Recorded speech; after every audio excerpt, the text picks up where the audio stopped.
This is a message for wives whose husbands have betrayed them in some way, or perhaps you've caught your husband lying to you about something. This could mean everything from a husband betraying his wife through an actual affair, devastating of course. It could be maybe your husband said he was going to stop gambling, but you caught him gambling again. It was clear when you looked at the bank account. Maybe your husband said he was going to stop using illegal drugs, but you caught his stash of drugs.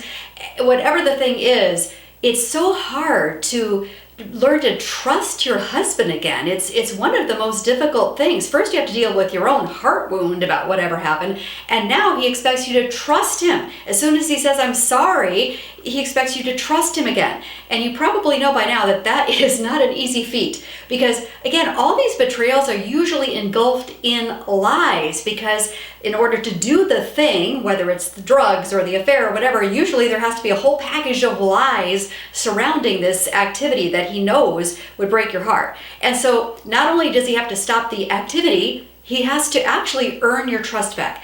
How does this happen?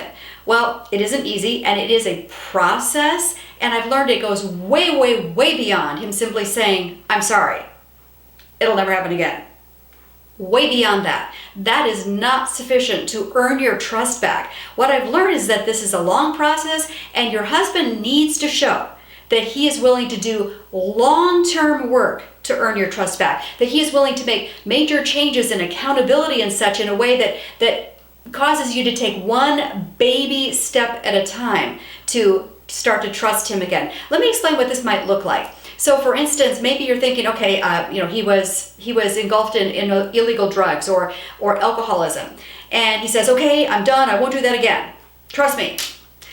In order to really earn back your trust, he has to show that he is willing to do what I call sustained actions, long-term actions, to do the hard work to break free. This might mean that he needs to show that he's dedicated to going to a 12-step recovery group, maybe several times a week, for 6 months or a year. Or maybe if an affair was what happened and he was, it started out online, maybe the way that he earns your trust back is long-term. He decides to stay offline, off of any social media, or that you have access to all of his passwords and can check at any time. Whatever the thing is, he needs to show sustained long-term action to earn your trust back.